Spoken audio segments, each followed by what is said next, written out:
Nou ja, wonderlike voorreg om so by mekaar te wees vanaand. Jy kan so lank die woord van die Here oopmaak in Petrus. Ons gaan 'n klein gedeelte saamneem in die eerste boek van Petrus, hoofstuk 3, maar voor dit 2 Petrus hoofstuk 1. 2 Petrus hoofstuk 1. Nou terwyl ons oopblaai in die Bybels, gaan ek net die rekenaar voorberei en daarna sal ons saam bid.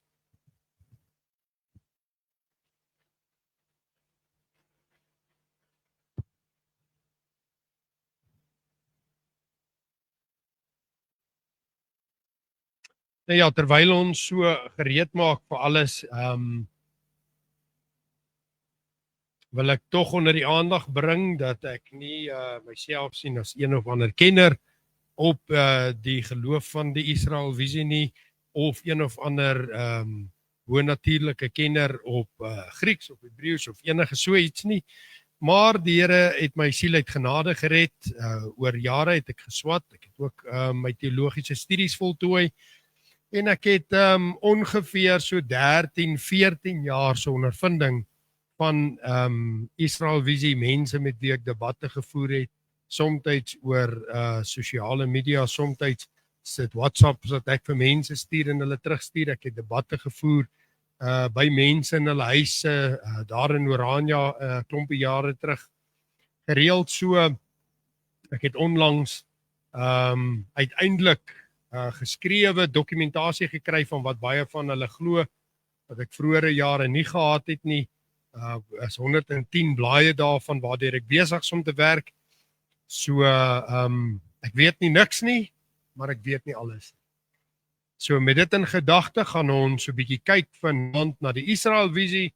Ons gaan nie deur alles kan kom wat ek hier het nie. 'n Mens sal dit nooit kan doen in een dag nie. Om die waarheid te sê, wanneer dit kom Bybelse apologie, moet 'n mens baie daarmee omgaan. Ek dat regte gesindheid handhaaf wanneer jy met besig is, dat jou doel is wanneer jy daaroor. En dis sou ek amper sê, mense het 'n boodskap nodig net om die gesindheid reg te stel, en dan het 'n mens ten minste 2 tot 3 boodskappe nodig om 'n groepering soos hulle raak te vat. Ek wil net sien wat is ons probleem daar.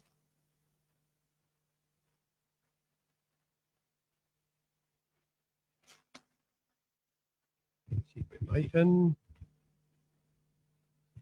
Miskien moet ek op my skerms, baie keer het ek 2 skerms, dalk moet ek net hier eers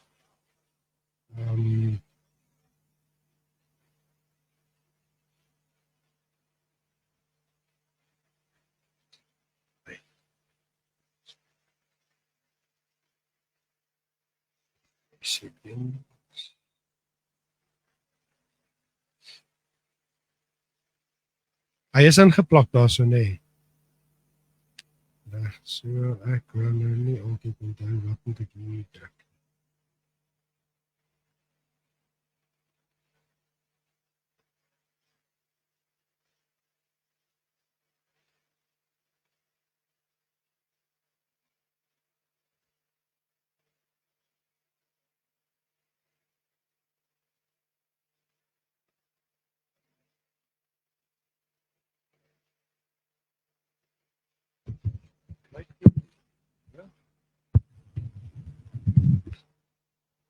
Kyk het of ek dalk my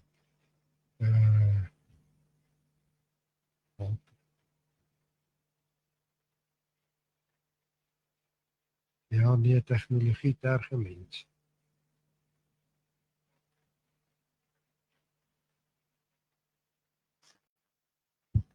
Geen so oombliekie miskien nog direk kyk het en dink.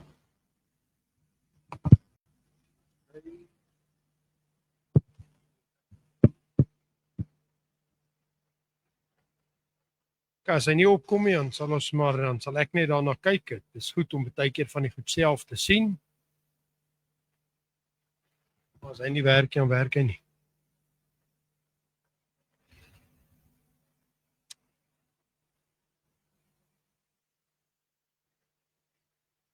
Doodreg. Kom ons maak ons harte stil voor die Here. Die Bybel is geopen voor ons en ons vertrou dat die Here ook dan so met ons sal spreek vanaand.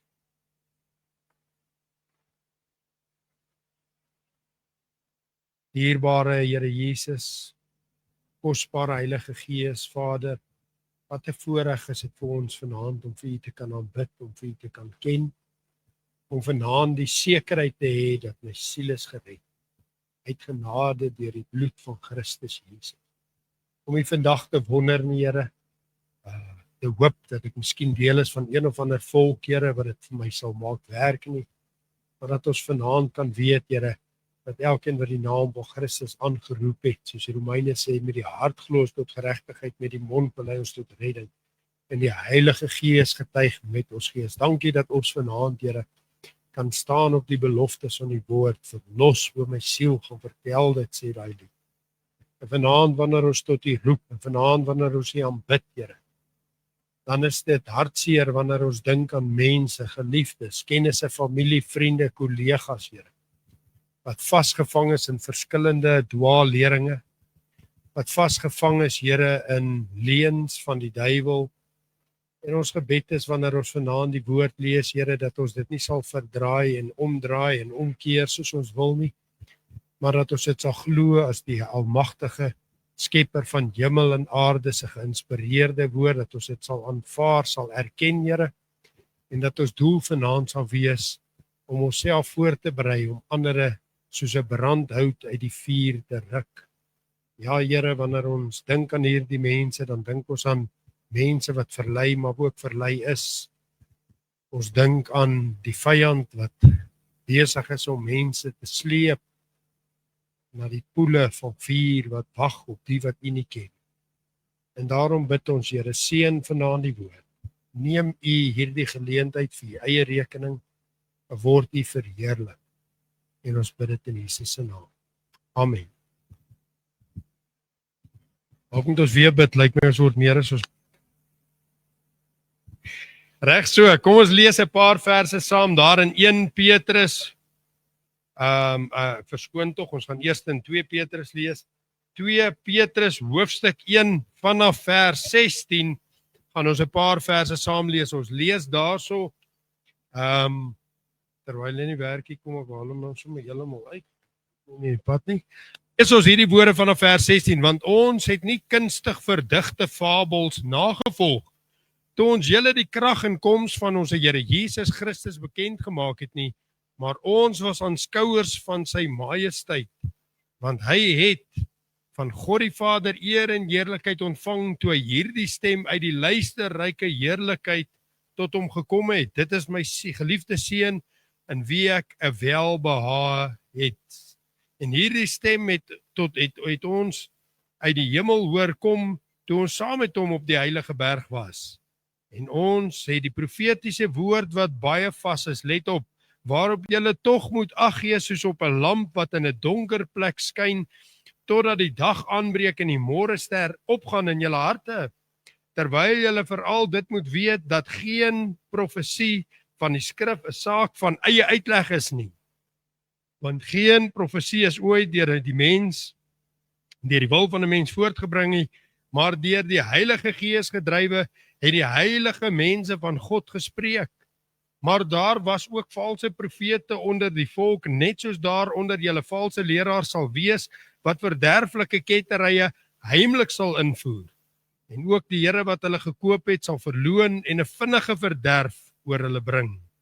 En baie sal hulle verderflikhede navolg, en om hulle ontwil sal die weg van die waarheid gelaster word. En uit hebsug sal hulle met verdigte woorde voordeel uit julle trek.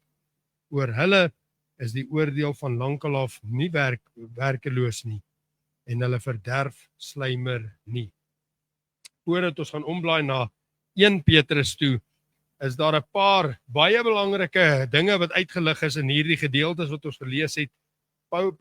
Petrus sê, ons het nie kunstig, let op die taal, kunstig verdigte fabels gebruik, toe ons die evangelie aan julle verkondig het nie.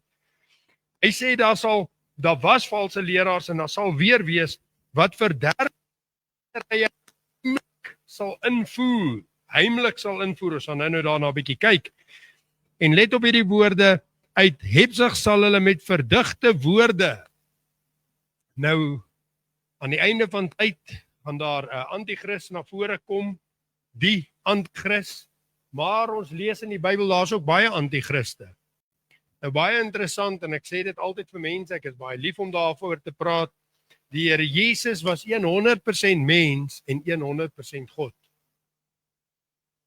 Hierdie woord 100% geskrywe deur mense, Lukas, Matteus, Markus, Johannes, Jesaja, Jeremia, maar 100% geïnspireer deur God. 100% mens, 100% God. 100% God. Nou as die ander is 'n ander Christus, dan het hy ook 'n geskrewe vorm.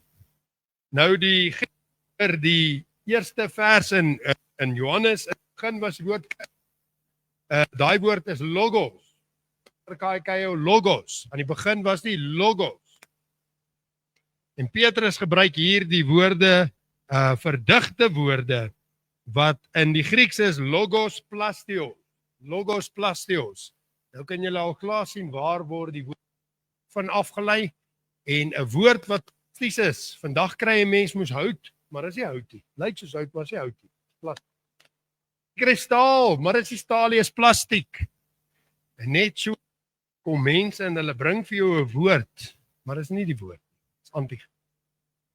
Paulus gebruik ook 'n soortgelyke woord wanneer hy daaroor praat. Kom ons blaai net na 1 Petrus hoofstuk 3. Dit is hoofstuk 3. Wat ons daar gaan saam lees, vers 15. 1 Petrus hoofstuk 3 vers 15. Maar heilig die Here God in julle harte en wees altyd bereid om verantwoording te doen aan elkeen wat van julle rekenskap eis omtrent die hoop wat in julle is met sagmoedigheid en vrees. Sover uit die kosbare en onfeilbare woord van die Here. Nou wanneer ons vanaand 'n bietjie met mekaar gesels, en soos ek reeds genoem het, ons sal nie deur al punte kom nie, en ons wil 'n bietjie tyd gee vir 'n paar vrae, is dit belangrik dat ons hierdie skrifgedeeltes wat ons nou gelees het in gedagtenis sal bring.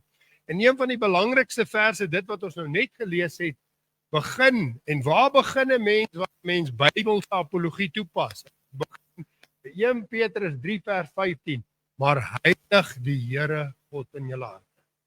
En ek het hier geskrywe in my notas, hoe benader ons hulle? Hoe benader ons die Jehova getuies? Hoe benader ons die Mormone? Hoe benader ons die Sewende-dagse Adventiste? Hoe benader ons Islam? Hoe benader ons die Katolieke? Hoe benader ons die Israelvisie? En dit begin altyd ons ten gedagtenis af tot God en fokus op hom en sy heerlikheid. Die eerste afdeling is om te seker maak, ek het die Here God in my hart geheilig. Hy alleen het plek in my hart. En ek is alleen sy. Dis die eerste stap van Bybelse apologie. Die tweede is berei jouself voor vir die geleentheid. Wees altyd bereid. Nou altyd bereid beteken altyd gereed. En dit is wat ons soos hierdie het. Ons kyk 'n bietjie na wat hulle glo, maar nie sodat dit ons aanvalspunte gaan wees nie, sodat ons hulle kan verstaan, sodat ons weet hoe om terug te veg. Baie wonderlike beeld van hoe om die antichrist te veg is in die verhaal Dawid en Goliat. As baie mense met baie snaakse stories oor Dawid en Goliat, as 'n mens gaan kyk na Goliat se lengte en sy gewig, dan gaan 'n mens vinnig uitkom, numeries kom dit uit op 666, tipe in 'n beeld van die antichrist. En Dawid het na hom toe gegaan, nie met sy eie hamer nie, hy kon ook daar 'n swaard gevat het en 'n skild, dit was 'n swaard, hy het hom nie met sy eie hamer aangeval. Hy het 5 klippietjies gevat. Nou onthou, Jesaja het nog nie gelewe en Jeremia het nog nie gelewe. Die Bybel was 5 boeke gewees op klip geskrywe. Genesis, Exodus, Levitikus, Numeri en Deuteronomium. As mense wat leuns vandag vertel van hy het 4 boeties gehad en ek weet jy as 'n sanger wat daaroor skryf, ek vra nou dag vir 'n geestelike werke. Ek sê, waar hoor julle hierdie storie van die boeties? Nee, dis mos in die Bybel. Ek sê, joh, mense julle moet die Bybel lees. Daar's geen boeties nie. As 'n mens later gaan lees, was daar newe en ander familie. En hulle was nie eens op die slagveld daai dag nie. Dawid was nie ongeloof gehad en 5 fout klippies vat. Wat gaan met die ander gebeur nie? Dis 'n tipe en beeld uit die hele wet, 5 klippies. En hy sien die swak plek op die Goliat raak. En hy kyk wat een van die klippies gaan dit Genesis wees, gaan dit Levitikus, Numeri, Deuteronomium. Dis ook om dit so belangrik by jou om die Bybel te lees. En leer om dit te quoteer. Jy hoef dit nie altyd vers vir vers te kan doen nie, maar as jy weet wat daar staan, wanneer jy daai swak plek sien, dan sê maar wag 'n bietjie, is dit nie wat die Bybel sê nie. Gooi die regte klip. En as jy die regte klippie gooi op die regte swak plek, dan val Goliat self om. En dan vat jy sy eie swaard en kap jy sy kop af. Bybel sê wees altyd gereed en dis wat ons doen. Ons moet leer om te verstaan wat se klippie gaan ons na hierdie mense toe skiet. Die derde punt is maak seker dat jy self 'n getuienis het van God se redding en dat jy weet wat jy glo. Hy sê dat jy bereid sal wees om verantwoording te doen aangaande die geloof, die hoop wat in jou is. Het jy daai hoop in jou? Dit is belangrik. Die vierde punt is bid en soek die Here vir die regte geleentheid. Ons moet die Here vertrou om vir ons deure oop te maak, geleenthede te skep waar ons met mense kan. Daai persoon wat in Israel visie vasgevang is, moenie net stormloop nie. Bid, soek 'n geleentheid. Vra die Here, Here, maak die regte deur oop. En ons het nie baie tyd nie en ek kan pas en ons gaan 'n bietjie later. Maar my swaar en sy vroutjie het in die 7de dag se adventiste ingeval. Die geleentheid gekry nie. Die Here skep skaap toe, ons het daar in Bloemfontein gebly. En ons bid maar altyd. Hy sê ons bid. Reële daar kom 'n boek by ons aan. Ek kan nie onthou hoe dit vir ons gestuur nie, maar 'n boek van die 7de dag se adventiste. Reële maak die Here die deur oop. En ek bel. Sê hoor jy ons kom Bloemfontein. Kan ons met julle praat oor die boekie wat julle vir ons gegee het? En ek is baie lief vir die apologetiese prediking en kennis. Ek het redelik al reeks gedoen oor die 7-dagse adventiste en so meer. En ek gaan sit dan en ek hoor ek het 5 klippietjies wat ek vir julle wil gooi oor hierdie geloof. Net 5 vragies wat ek julle wil vra. Toe klaar toe gee ek my getuienis. Ek en my vrou en my swaar het uitgestap, sy sigaret aangesteek, neergegooi. Hy het gedra borreldrank op 'n stadium elke dag drink. Hy het net gesê hy wil dit hê. En die Here het sy siel gered. Met nou 'n paar jaar nog nie weer gedrink of geloof nie. Bid vir die regte geleentheid. Die Here sal daai deur vir jou oopmaak. Vertrou nie op jou voorbereiding en kennis nie, maar in sagmoedigheid maak staat op God. Ja, ek en jy moet oefen. Ons moet fiks wees vir die geleentheid, ons moet gereed wees. Maar moenie staat maak op fiksheid. Die fiksheid het jy net gedoen, Dawid. As daar een ding was wat hy kon doen toe hy op daardie slagveld kom, hy kon 'n slingervel gooi. Ek sê altyd vir mense, vat 'n laaitie en sit hom laat hy die skape kyk en gee hom 'n punt 2-2. Hy het niks om te doen behalwe om die skape die hele dag te kykie. Hy gaan 'n meesterskut raak want hy het niks om te doen nie. Hy gaan 'n paar lofliedere sing vir God en hy gaan skiet. Hy gaan dis wat hy het. Dawid, toe hy op daai vel kom, was hy 'n meester met 'n slag, met 'n slingervel. Nog het hy nie vertrou. Hy sê ja, Goliat, jy weet jy goed as ek met 'n slingervel nie. Hy sê jy kom na my, maar ek kom na jou in die naam van die Here. In die naam van die Here. En die volgende baie belangrike punt is vrees God alleen met 'n heilige respek vir beide wie God is, vir die geleentheid wat hy jou skenk, sowel as die persoon wat hy wil red. Wanneer ons apologie aanpak, baie keer is ons baie kwaad, baie vol van onsself. Ons moet respek hê vir God. Ons moet respek hê vir die geleentheid wat hy gemaak het. Hy het die deur oopgemaak. Hy het vir hulle gesê stuur vir hom 'n bietjie 'n boek, dan gaan hy met julle kom praat. Maar hoekom doen die Here dit? Hoekom skep hy vir geleentheid om met 'n persoon te praat? Want hy wil daai persoon red. En ons moet respek hê vir al drie. Vir God, die geleentheid en die persoon wat God wil red. Die volgende belangrike ding rondom Bybelse apologie is jy moet vir jouself uitmaak wat is die verlangde uitkoms. Dat God verheerlik sal word, dat jy versterk en bemoedig sal word in jou eie geloof en dat siele gered sal word. As hierdie 3 dinge jou doel is, dat God verheerlik, dat ek bietjie opgebou word in my eie geloof en versterk word en dat hierdie ander persoon gered word, dan is hierdie jou onderwerp waar jy nou kan bly sit en jouself voorberei om so voort te gaan. Reg.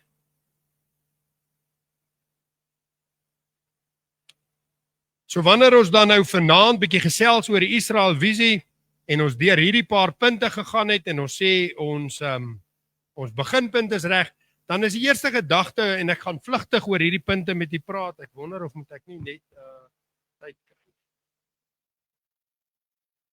6:21. Jo, tyd vlieg.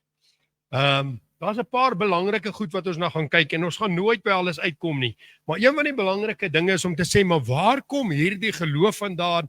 Sy geloof en sy oorsprong. Ons gaan ten tweede 'n klein bietjie kyk na vername leiers van die kerk, alhoewel daar nie regtig eintlik is nie.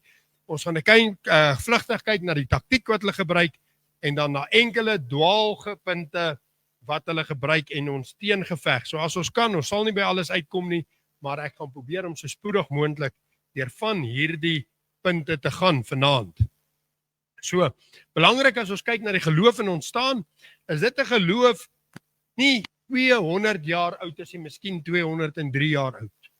So wanneer ons kyk na die visie, is dit nie iets wat bestaan het van tevore nie, en ek kan baie maklik vir mense vra, maar sê vir my, het daar vir 1822 jaar alle mense verlore gegaan, want hulle het nie geweet wat julle weet nie, waar kom hierdie nuwe ding vandaan? In die jaar 1822 is die teorie vir die eerste maal deur Richard Brothers, hy het gelewe 1757 tot 1822, uiteengesit in 'n werk wat in 1822 in Londen gepubliseer is, a correct account of the invasion and conquest of the islands by the Saxons, necessary to be unknown by the English nation.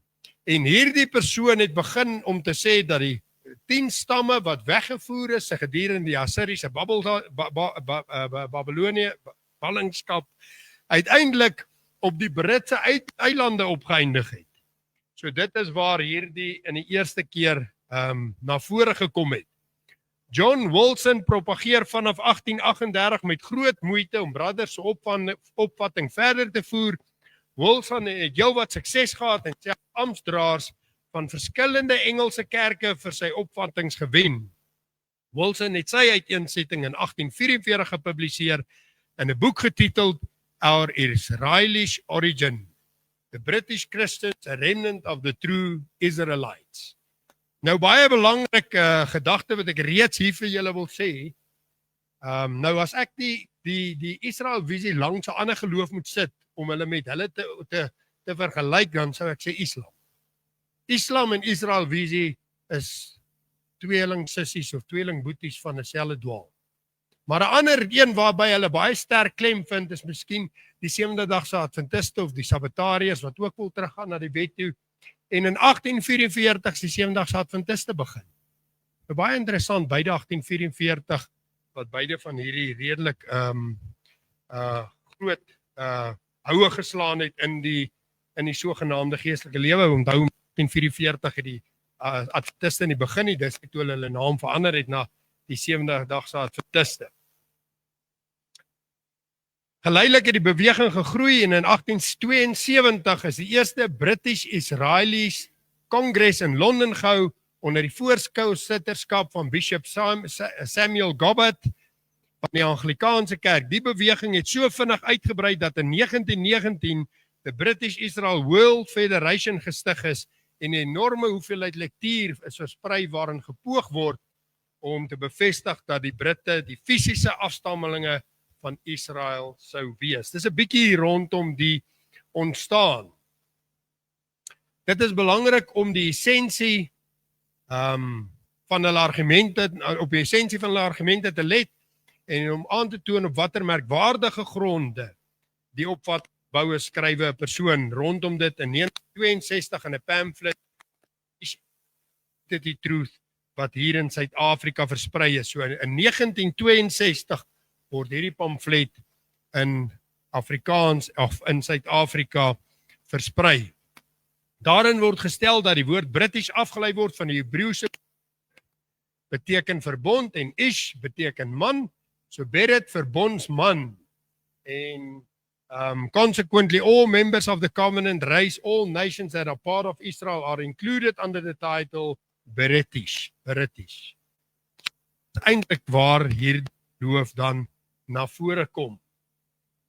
Nou baie interessant as 'n mens nie hulle sê nie, ag toe as jy die Israel visie volg, dan gaan hierdie mense vir jou leuns verkondig. Nou onlangs het 'n persoon met die naam Japie van Sail weer sy videoetjies uitgesit en Dan vat hy die videoetjie, dan bou hy vertroue by die mense, dan draai hy die telefoontjie so na die Bybel toe, dan lees hulle nou saam met hom die Bybel. En as hy klaar gelees het, dan vat hy 'n woordjie daar wat in Grieks is, dan tik hy dit nou by Google in en dan spoeg dit vir hom 'n klomp nonsens uit. Maar wat hy nie geweet het is, jy kan nie vir Google vertrou nie. En hy doen 'n hele preek daaroor en ek tog, joh, ek het dit nie geweet nie. Ek vat daai selfe woordjie in Grieks en ek sit dit by my rekenaar ook by Google en hy spoeg vir my heeltemal ander goed uit. Niks wat hy daar sê nie. En ek vra toe 'n vraag oor of twee, maar hierdie ou sê dan so en so. Nee, dis 'n dwaalleer wat in Pilte begin het. Nou onthou jou rekenaar leer ken jou. Hy weet wat kyk jy die hele dag en wat soek jy en wat se tipe rigting dink jy? En dan wanneer jy ietsie vra, dan antwoord hy wat jy wil hoor. Want in Tessalonisense dat hulle die krag van die waarheid nie wou ontvang om die waarheid te sal hy hulle die krag van die leuen stuur om nie dwaal te glo. Ek tik die goed in net soos hy intik. Dan kom ek agter my. Daar's geen credibility. Nou ja, dit is nie 'n nuwe ding nie. Dit is hierdie beweging, dieselfde as die Mormone. Hulle sê dis wat 'n ding beteken, maar later aan al bewys hulle gaan vir jou nooit glo nie. Nou baie interessant as jy nou regtig gaan kyk na wat hierdie woord eintlik beteken, want onthou British was nie vroeër 'n naam gewees nie, dit was die Anglo-Saxons gewees.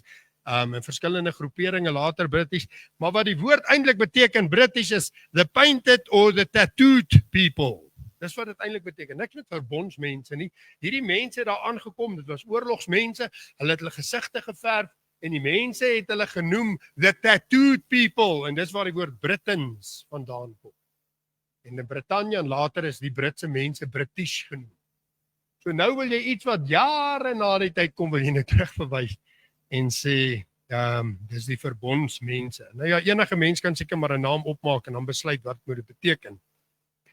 Ancient writers recorded the name as Britanoi in die Griekse taal, in die Latyn was dit dan die Britons gewees.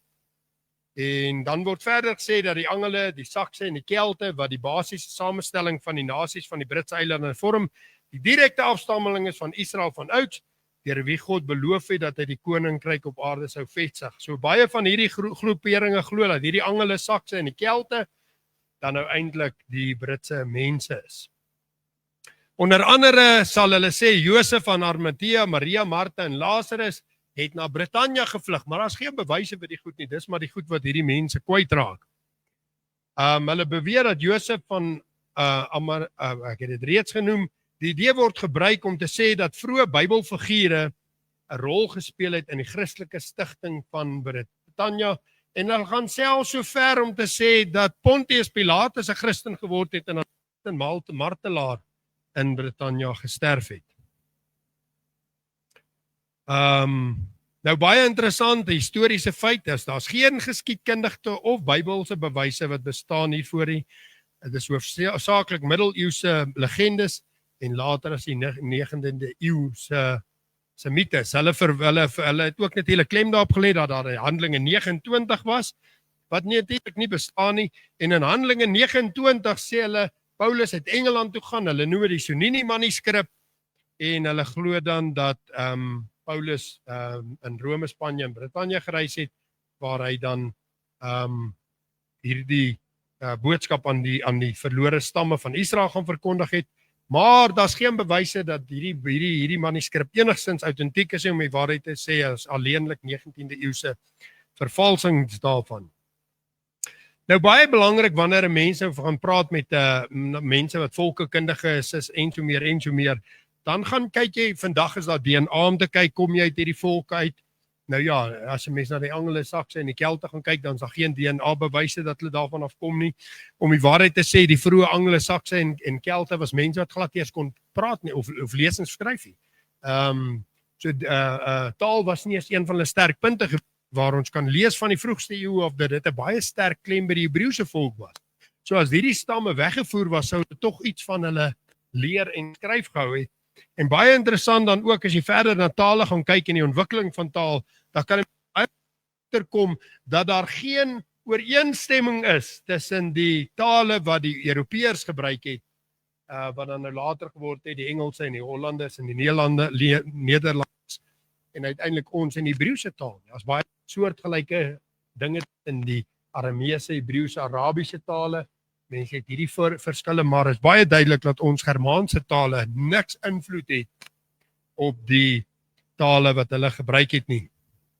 Ek wil nie te veel hierin gaan nie, dis maar net 'n idee wat jy kan kry. So daar's baie van hierdie valse gedagtes wat hulle na vore kom, maar wat baie interessant is een van die mense wat groot houe geslaan het, was Herbert W. Armstrong, wat die moderne Israelvisie beweging gelei het in 1892 tot 1986 het hy gelewe.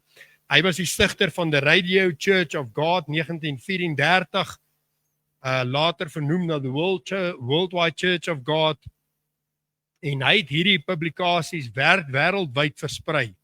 En so meer. Maar wat interessant is, as 'n mens nie net gaan kyk na waar hulle vandaan kom nie, 'n bietjie gaan kyk na hoe het hierdie mense gelewe. Hulle het byvoorbeeld enorme finansiële netwerke opgebou, baie mense verwar en geestelik gebind deur hierdie eksklusiewe identiteitsteologie. Hulle het natuurlik baie finansiële stremming op die mense gesit. Baie hoë tiendes en offerdruk op hulle gehad, 30% volgens sommige bronne. En is interessant dat selfs in daai tyd reeds van hierdie ons met leie stralers kon rondvlieg. So dit was maar die 1900s charismatiese beweging. Mense het iets gesoek en die Here het hulle die krag van die dwaal gestuur om hierdie goed te glo. Baie geheimsinnigheid en manipulasie was betrokke by dit gewees. Uiteindelik is W. Herbert aangekla vir baie skandale, onder andere familie, bloedskande, publieke bakleierye, ander konflikte wat baie ernstige aantydings gehad het, alkoholisme wat hy later erken het en wat dan ook so opgeteken is. So as 'n mens net gaan kyk na die agtergrond in geloof, dan het jy klaar 'n probleem met Israelvisie. Dis sy wortel. En die eerste ding wat 'n mens baie keer vra, maar waar kom hierdie geloof wat jy nou glo vandaan? Nee, ek het dit gehoor by Piet. Okay, maar waar het Piet dit gehoor? Waar kom dit vandaan? Hoe kom dit ewe skielik nou? Dit moet iewers vandaan kom. En as jy diep genoeg teruggaan. Nou ja, ek gaan nie by alles inbrei nie, maar hulle het vir elke land 'n stammetjie gesit en dan hulle skrifversies daarby gesit waarvoor ons nie gaan tyd hê om by te kom nie. Maar hulle het onder andere gesê Dan is Denemarke, Naphtali is België, Manasse is die VSA, Aser is Frankryk, en dan vat hulle 'n versietjie wat sê in Genesis 49:20, Aser sy spys is vet en hy lewer koninklike lekkernye. Sien julle sien dit moet Frankryk wees. Daai vers sê dit moet Frankryk wees, maar ek weet jy, ek het al 'n bietjie geëet daar en dan kry sien ek hierdie Franse kosse, dan wil ek dit eet. Eendag toe ek by 'n troue, toe lees ek 'n grand kos, ek dink dis daar in Witbank, toe daar KFC daar oorkant, toe ry ons oorkant KFC toe, ons eet binne die troulokaal die KFC en ons kan nie hy goed eet, ons het eers hulle name uitspreek nie. Maar nou vat jy een versie, Aser sy spys is vet en hy lewer koninklike lekkernye, nou sê hulle dis Aser. So hulle sê Zebulon is Holland, Ephraim is Engeland, maar sy boog het sterk gebly en sy arms van sy hande was buigsaam deur die hande van die magtige van Jakob, daarvandaan die herder, die steen van Israel. Nou sê hulle as gevolg van daai vers sien dit moet Engeland wees, want in daai tyd was Engeland 'n redelike mag gewees en Amerika nie heeltemal op die merk nie. So maar wat vir my interessant is, hulle gaan toe hulle sê Benjamin is Zimbabwe en Zambia. Hulle het seker nie geweet wat gaan daar gebeur 'n bietjie later hier.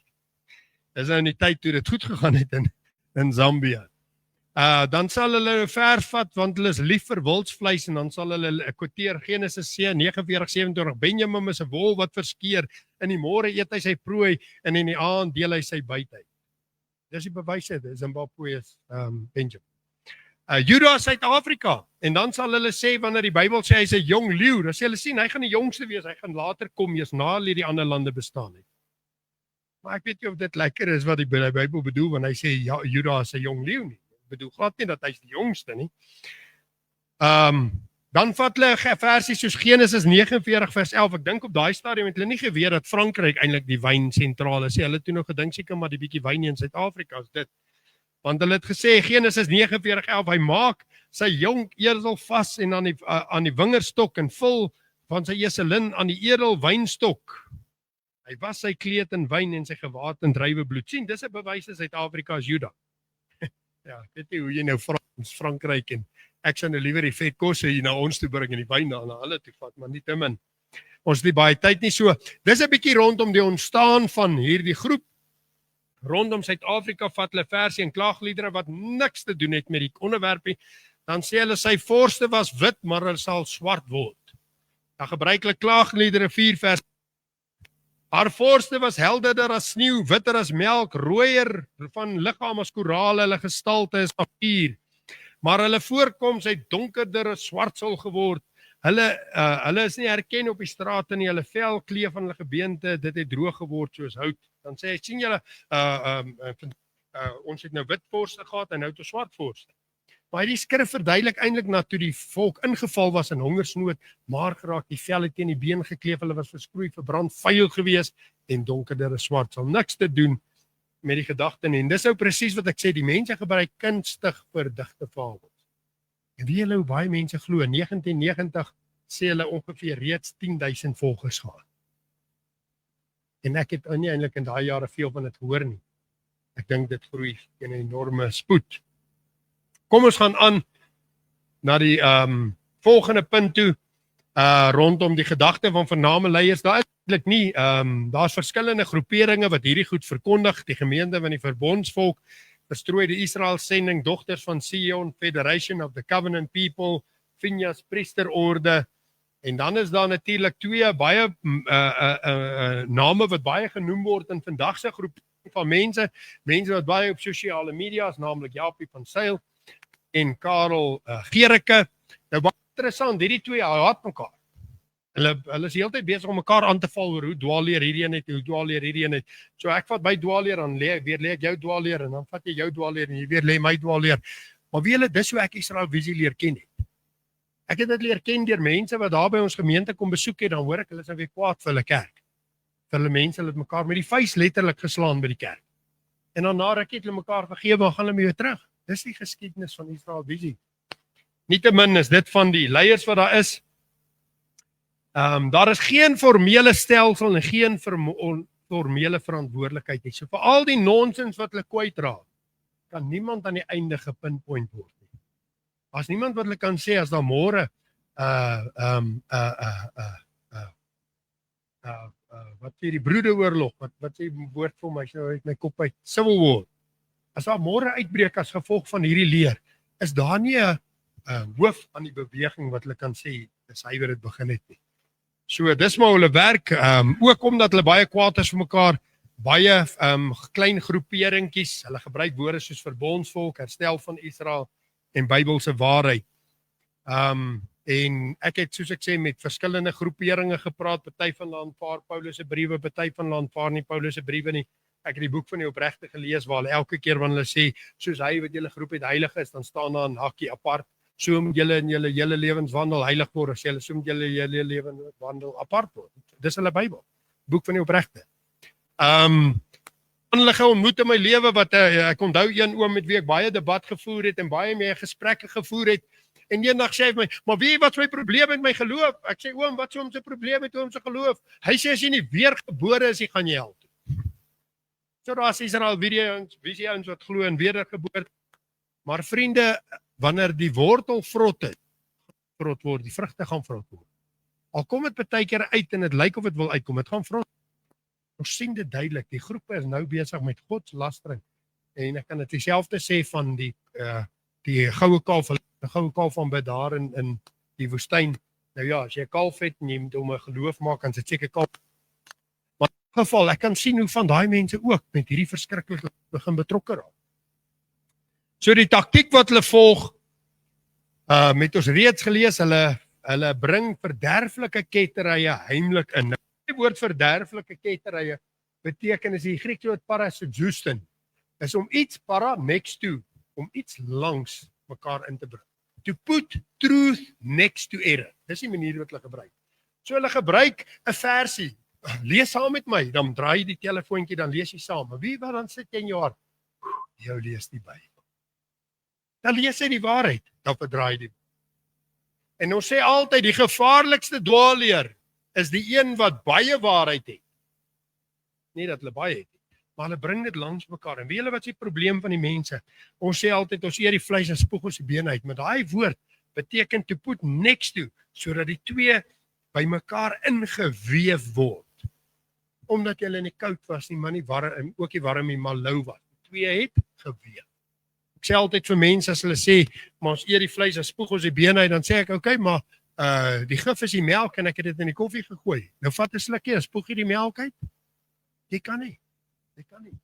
Paulus sê in Romeine hoofstuk 16, hou hulle in oog. Let op, kyk vir hulle, kyk wie hulle, noem hulle name, kyk vir hulle, hou hom dop.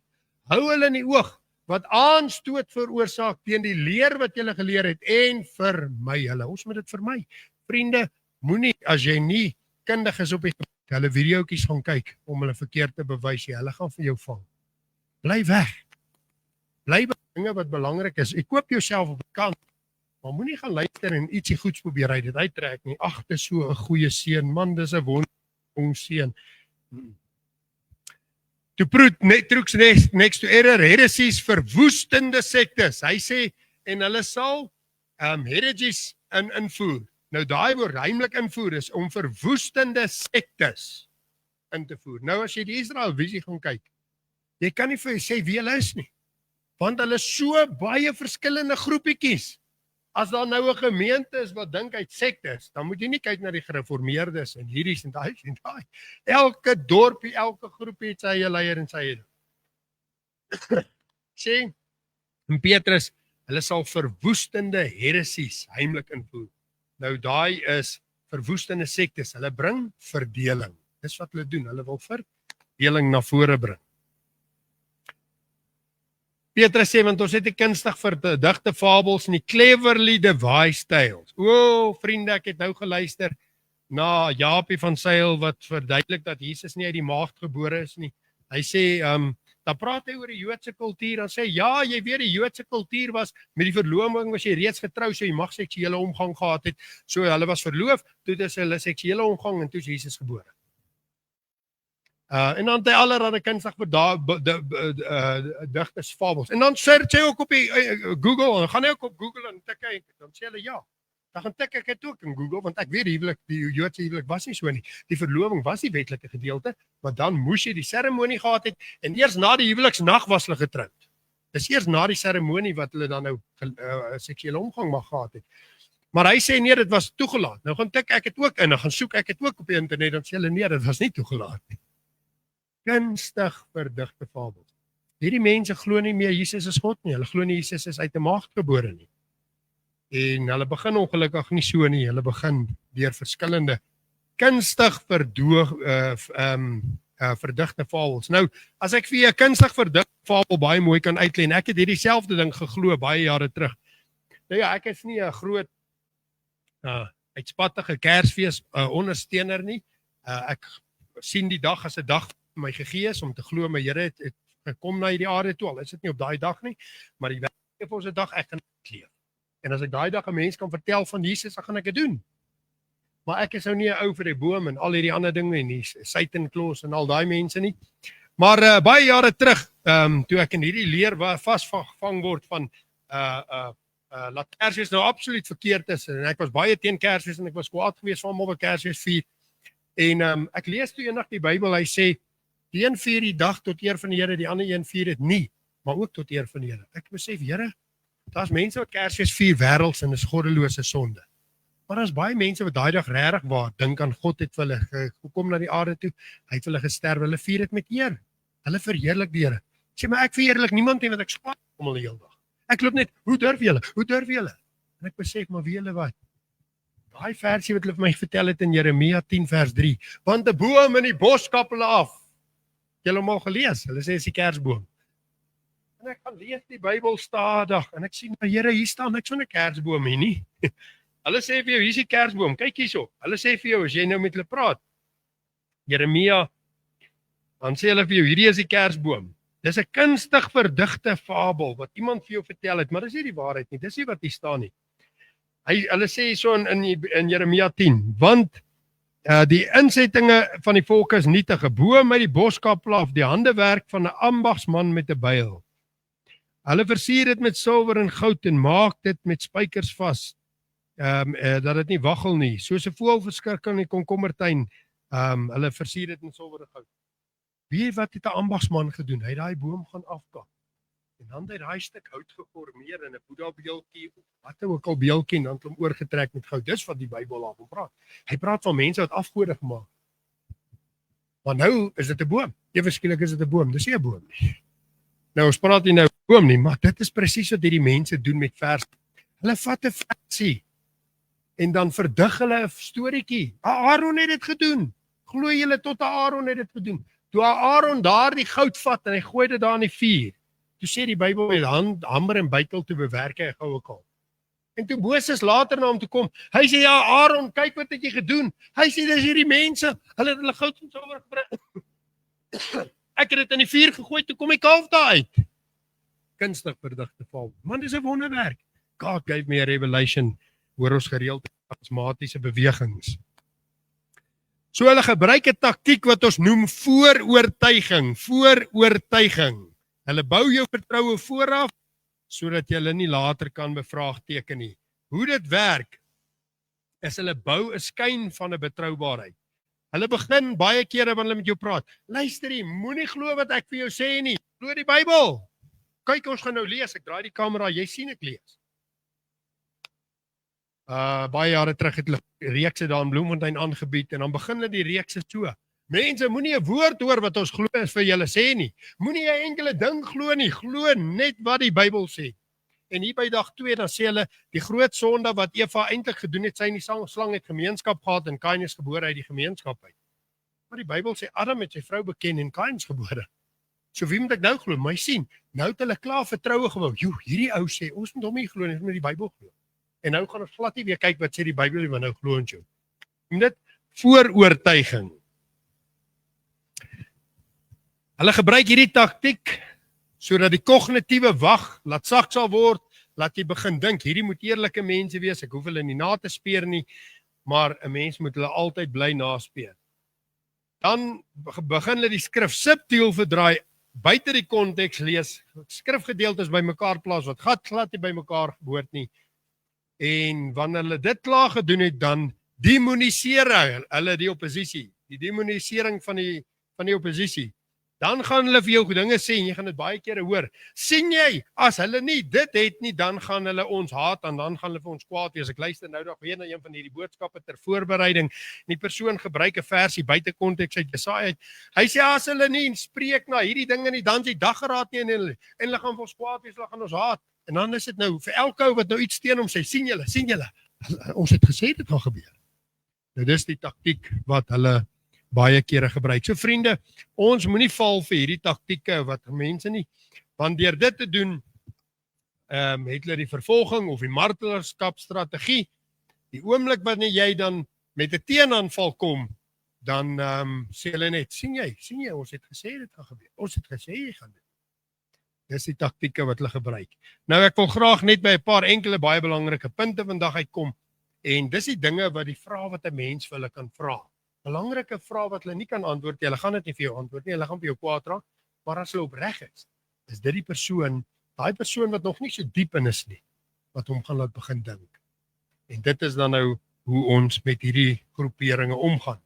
So die vierde punt wat ek vandag met julle wil deel rondom die dwaalpunte. En daar is so baie, ons sal nooit by dit uitkom. Ek gaan probeer om so 3 of 4 puntjies te noem. Die belangrikheid van name en die vertaling daarvan. Die belangrikheid van name en die vertaling daarvan. Want een van die eerste dinge wat jy gaan hoor, jy gaan praat van Vader. Hy gaan praat van Jahweh. Hy gaan praat van Yeshua.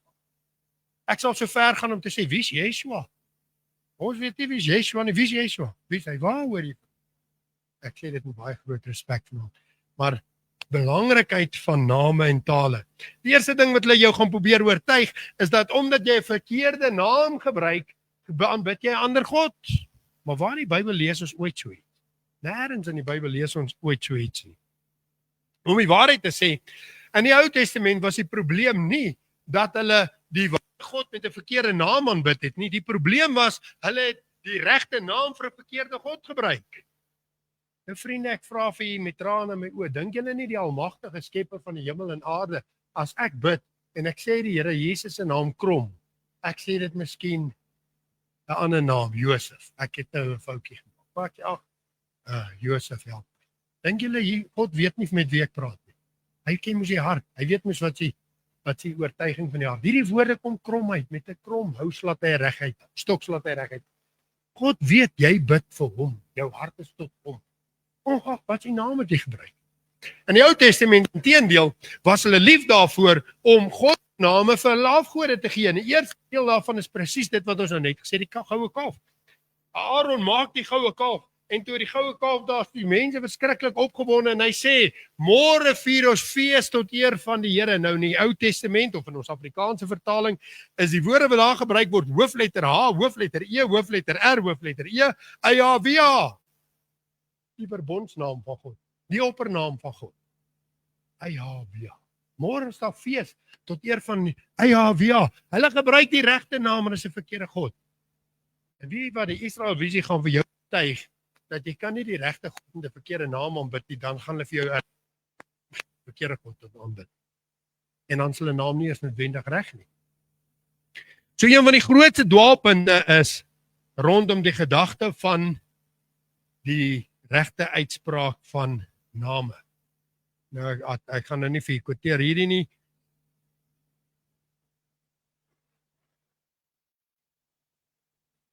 So die vraag wat ek hier gesit het, aanbid ons God vir wie hy is of vir die uitspraak van sy naam? Belangrike ding.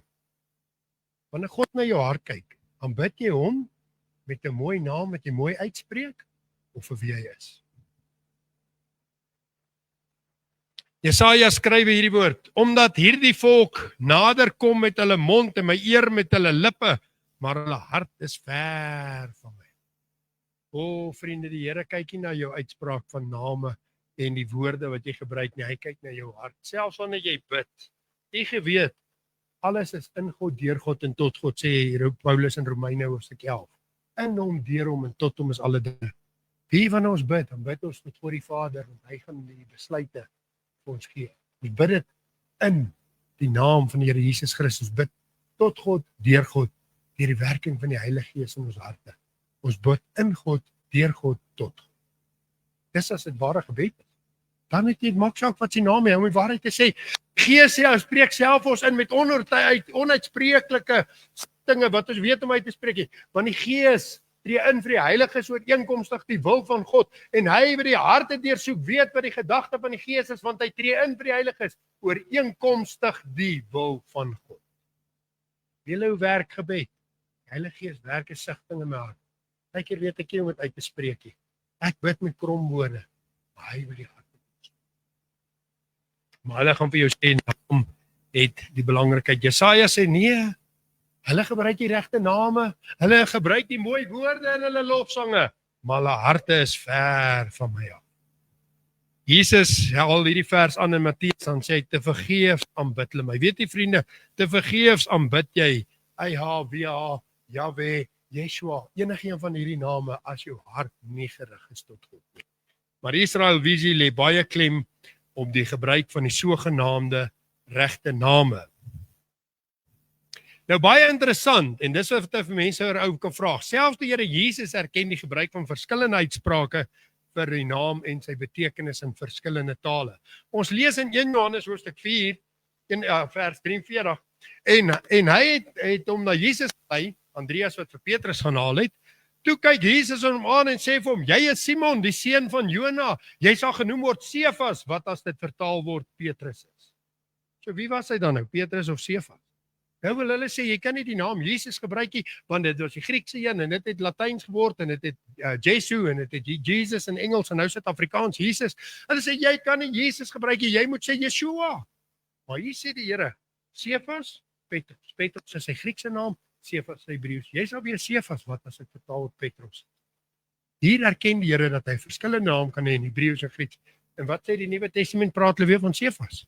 Hulle praat van Petrus, wat in Engels vertaal is Pieter en in Afrikaans Petrus. Jy al gewonder, hoekom het ons nie 'n First Petrus en 'n Second Petrus? Want dit bestaan nie in Afrikaans. Pieter, James, Jakobus. Jesus weet presies van wie hy. Maar weet julle wat is nogals interessant? Want hierdie groepering of sommige van hulle sê dat Christus is die anti-Christ. En ons gaan nou daaroor praat. Japie van Sail sê Christus is die anti-Christ. as jy die woord Christus gebruik, want hulle moet jy moet sê Messia. Jy moet die Joodse naam gebruik. Maar in vers 42 van Johannes, hy het eers sy eie broer Simon gekry en vir hom gesê, ons het die Messias gevind. Dit is, as dit vertaal word, die Christus. As jy jou eie Bybel vir jou, jy kan Messias of Christus gebruik, jy kan Petrus of Cephas gebruik, nou hoekom sal dit anders wees met die naam van die Here Jesus? So, kom ons praat dan oor Yahweh. Wie is hy? Yahweh. In die Ou Testament is dit die verbondsnaam waarmee God tot sy volk gekom het. Hy het tot sy God gekom, tot Moses gekom. Moses sê, wie sal ek sê, spreek met my?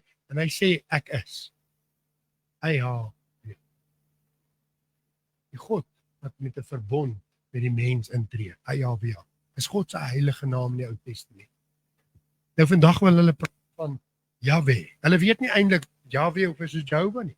Hulle weet nie, want daar was die klinkers. Daar was Yahweh. So party sê hy is Yahweh, ander sê is Jehovah, dis hoekom hulle die Jehovah's Witnesses noem. Maar hulle weet eintlik nie. Daar's niemand wat eintlik kan sê ek weet verseker. Soos wat ek kan sê ek weet verseker my siel is gered. Hulle kan nie sê ek weet verseker nie. Hulle glo maar dis Yahweh of hulle glo maar is Jehovah. Maar wie is hy? In die Ou Testament openbaar God hom aan die mens in die naam Yahweh. En God sê vir Moses, ek is wat ek is. So moet jy gaan en aan die kinders van Israel sê, ek is, het my na julle gestuur. Dit is my naam vir ewig. En dis my gedenknaam van geslag tot geslag. God stel homself bekend as Yahweh, die verbondsnaam wat sy ewige natuur en selfstandigheid openbaar. Hierdie naam verbid God met sy trou, redding en teenwoordigheid by sy volk. In die Nuwe Testament word hierdie naam vervang met 'n nuwe naam. In die Nuwe Testament in Handelinge 4 vers 12 lees ons, en daar is geen ander naam onder die hemel wat aan die mense gegee is waardeur jy gered moet word nie, die Here Jesus Christus. As jy wil weet hoe om Yahweh uit te spreek in die Nuwe Testament, dan sê jy die Here Jesus Christus. God wat mens geword het, die gesalfde wat hemel toe. Die voltitel van die Here Jesus Christus is die Nuwe Testamentiese weergawe van Yahweh. Dis die naam waarmee God met sy volk in 'n verbond gaan. Dis die naam wat God gegee het en daar gaan geen ander naam wees. So nou wil hulle weer Yahweh op Jehovah. Hulle hoef nie hulle tyd te mors met daai name meer nie. Hulle kan nou aangaan na dit wat die Here vir ons geopenbaar het. Hierdie is nie 'n ander God of 'n nuwe naam of 'n ander wese nie. Dis die vleesgeworde openbaring van Yahweh van die ou verbond. Filippense 2 vers 9 tot 11 lees ons, daarom het God hom uitermate verhoog en hom 'n naam gegee wat bo elke naam is, sodat in die naam van Jesus elke knie sou buig en elke tong sou bely dat Jesus Christus die Here is. En daai woord wat hy gebruik, Jesus Christus die Here, Kyrios, is die presies dieselfde woord wat die Septuagint vertaal het vir Yahweh. So die 70 of 72 ouderlinge wat die Septuagint vertaal het in die tyd van die Here Jesus, was die Hebreëse Bybel oorvertaal in Grieks, want baie mense het nog Hebreëus gelees en daarom het hulle die Septuagint gehad waar hulle gewerk het. Hulle is deur 70 of 72 ouderlinge vertaal om seker te maak hulle maak nie foute nie, en elke keer in die Ou Testament waar daar staan Yahweh, het hulle dit geskrywe Kyrios. Kyrios.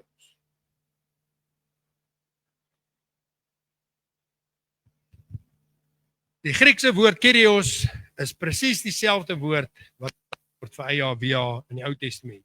So wanneer Paulus sê Jesus Christus is die Here Kyrios, dan sê hy in die Joodse konteks Jesus is Yahweh. Johannes 8 vers 56 tot 58 lees ons, Abraham julle vader het hom verheug dat hy my dag sou sien, en hy het dit gesien en hom verbly. So Japie van Sail onder andere sê dat Jesus was maar Josef se kind, tussen Josef en Maria gebore, en hy het 'n hele verduideliking dat Hebreërs, hy sê kyk, hy sê jy moenie in die Nuwe Testament vir hom kom iets wys nie, want dan is dit net die Romeine of die Grieke wat dit verander het. So jy kan hom in elk geval met hom praat, want hy's Ou Testament. Maar as hy sê Psalm 1, die Here het tot my Here gespreek, dan sê nee, hierdie beteken glad nie dit nie, hy het 'n hele verdraaiing daarvan. Maar nou interessant wanneer die Here Jesus self aan die woord is, hy sê Abraham het hom verbly toe hy my gesien het. Het jy daaraan gedink? Hoe is hy die seun van Josef? As Josef is seun van Dawid, is klomp geslagte op. Maar Dawid 'n klomp geslagte op, maar 'n seun van Abraham is. En Abraham het vir Jesus gesien. Nou sê hierdie woorde. En hy het dit gesien en hom verbly. Die Jode sê vir hom, "U is nog nie 50 jaar oud nie en nie het Abraham gesien." Jesus sê hulle, "Voorwaar, ek sê vir julle, voordat Abraham was, is ek." En wat gebeur hierso? Die oomblik toe die Here sê, "Voordat Abraham was, is ek." Toe sê hy in die Hebreëse konteks, "Voordat Abraham was, ek is." Wat het hy vir Moses gesê? Ek is. Hier sê Jesus in soveel woorde, ek, ja. Jesus gebruik die presiese woorde waarmee God homself aan Moses bekend gestel het in die Griekse vorm daarvan, egoimi, en hierdie is die Griekse ekwivalent van die Hebreëse woord wat vertaal word ek is, uit Eksodus 3 vers 14. Die Jode het dadelik verstaan, daarom wil hulle hom stenig. En daarom lees ons in Johannes 8 vers 59, hulle het toe klippe opgetel om hom te stenig. Hoekom toe hy sê ek is? Toe wil hulle hom doodgooi. Want net daar het hulle besef, hy sê hy is Yahweh. So vandag wil die groeperinge vir jou sê, jy moet nou praat van hierdie Yahweh of Jehovah. Maar vriende, ons het die Nuwe Testament, ons het die Openbaring. Ons kan praat van die Here Jesus Christus. Die tweede naam wat vir hulle baie belangrik is die naam Yeshua.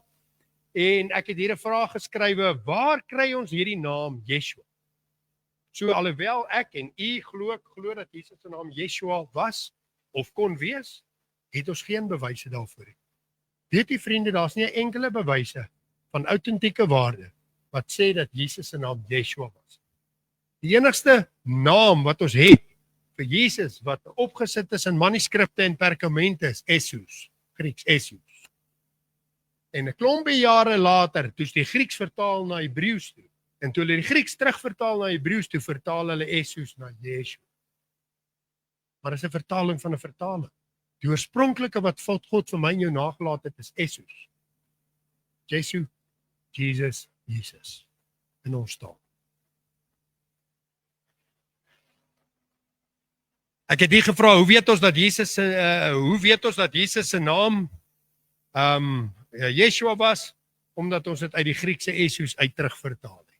So wanneer jy met 'n persoon praat, dan sê wag, hierdie Yeshua, waar hoor jy dit sy naam? Waar hoor jy dit?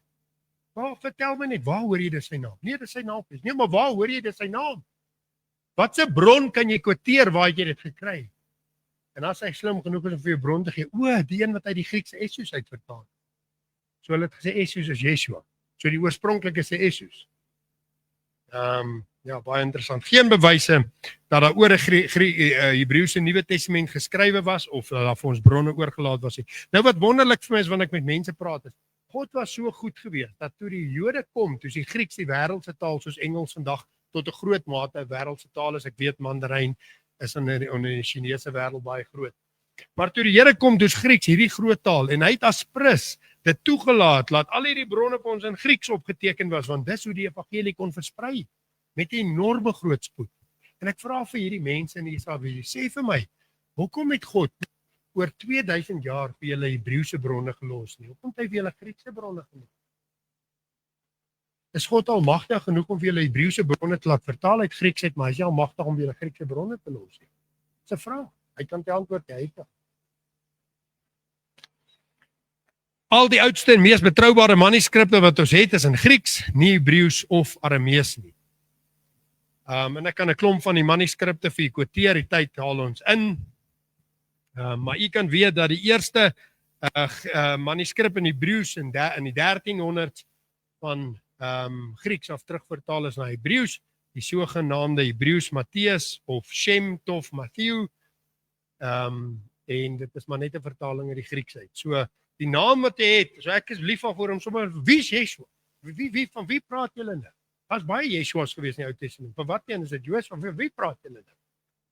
Maar kom ons praat oor 'n naam wat ons ken. Ons ken die Here Jesus Christus. Weet jy vriende, as jy sê Yeshua, dan kan dit enige een van die Joshua's wees van die Ou Testament. Maar as jy sê die Here Jesus Christus, kan dit net een wees. Maar weet jy of jy nou sê Yeshua en of jy nou sê Jesus? Die Vader is almagtig genoeg om te weet van wie jy praat. Ons hoef nie ons te bekommer nie.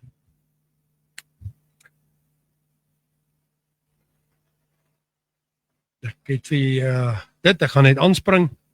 So 'n volgende baie belangrike naam wat hulle gebruik is Vader. So hier sal hoor, hulle praat altyd van Yahweh of Yahweh of Yeshua of dan Vader. So wanneer jy hulle boodskappe hoor, as iemand begin en hulle sê Vader het vir my gesê, dan hou ek sommer op kyk want ek weet nie van waar hy kom nie. Dit kan Vader Satan wees, dit kan Vader Christmas wees, dit kan Vader wie ook al wees. Maar as hy sê die Here Jesus Christus, dan van wie hy praat, dan het ek bietjie meer om te luister wat hy sê. Maar as hy begin met Vader het vir my gesê, dan hou ek klaar op luister. Want ek weet nie wie is hierdie Vader nie. En hy het gesê, hulle het aanstoot veroorsaak en leer wat julle hou in die oog en vir my lyk vir my om liewer hy gaan my net mislei. Sy begin met Vader, sit hom klaar af. Vra van wie wat sy Vader praat die meneer? Sit Vader Christus. Wat se Vader? Vader Duiwel? Nee, wag. Die Jode, hulle het gesê ons het die Vader. Toe sê die Here nee, julle die Duiwel vir Vader. So as hulle van Vader praat, dan sê die Here Jesus vir hulle in soveel woorde, julle praat van Vader Duiwel. En baie mense skryf briefies Kersfees vir Vader Christmas. Wie is Vader? So hulle het 'n groot probleem met die uitspraak van name. Hulle sal vir jou sê, "O, maar julle noem hom Here." En as jy daar by die mans toilet kom, staan daar dames en Here. Het hulle dit al gehoor? Hulle sê, "Here, julle naam is." Sê ja, weet jy wat? Die Here het homself so genoem. Die Here, hy gaan nie homself al bo sit. Ek is die Here van die Here wat hier ingaan by die bad. Want hy het in soveel woorde in die Bybel. Hy is die koning van die konings en die Here van die Here. Maar weet jy, hy is nie net die Here van die Here nie, hy is ook die Here van die dames. Moenie jou bekommer oor wat sy naam nie. Sê hulle, o, jou naam is daar bo op 'n toilet. Maar vriend, jou naam is by 'n man wat in die tronk sit want hy het sy dogtertjie verkrag. Vader, hy's haar vader. Die naam wat jy wil sê is heilig, is by Vader Christmas. Daar's niks heilig aan hom nie. Maar nou wil jy kom sê, ek mag nie sê Here nie, maar jy mag sê Vader. Vader wie? Die probleem met die gebruik van God en Here verwys daarna dat die Here op die manskleedkamer staan, soos ek gesê het, maar die Bybel sê in Openbaring 17 vers 14, hulle sal teen die lam oorlog voer. Die lam sal hulle oorwon, want hy is die Here van die Here en die koning van die konings. So selfs as daar aardse Here is, hy is die Here van die Here en hy gebruik dieselfde woord. Ek is die Here van die Here. Hy wat dink hy is, ek is die regte, hoofletter. En daarom het ons Bybel dit vertaal, hoofletter H, hoofletter E, hoofletter R, hoofletter E in die Ou Testament, om te sê, is 'n verskil tussen die Here en die Here. Hy woon die Here van die Here. En in die Nuwe Testament het hy vervang met die Here Jesus. Nou kan jy nie meer nie. Nou staan daar bo die toilet nie meer die Here van die Here nie, of Yahweh van die Here wat ons nie meer kan uitspreek nie. Daar staan nou die Here Jesus Christus van die mense wat hier inkom. Hulle knie sal buig, hulle tong sal bely. Ongeag of hulle gered is of nie, hulle sal buig hierdie kant of daai kant. En daar by die dames staan presies dieselfde ding. Maar hulle maak 'n enorme groot bohaai oor hierdie dinge. Psalm skrywe, Psalm 110 vers 1. Die Here het tot my Here gespreek, sit aan my regterhand tot ek die vyande gemaak het 'n voetbank van die voete. Hier gebruik die Here weer die woord. Hy is die Here van die Here. Wat maak Vader dan so heilig, het ek hier geskrywe? Word dit nie ook gebruik vir goddelose, verslaafde, verdraaide vaders op aarde nie? Ja, dit word vir hulle ook gebruik. So, daar moet konsekwentheid wees. So baie kere moet jy 'n persoon, in plaas van om die hele dag te redeneer oor wat was God se naam, sê vir hom, maar hierdie Vader, weet jy dat vaders ook genoem word? Daai ou wat daar in die tronk sit word ook 'n vader genoem.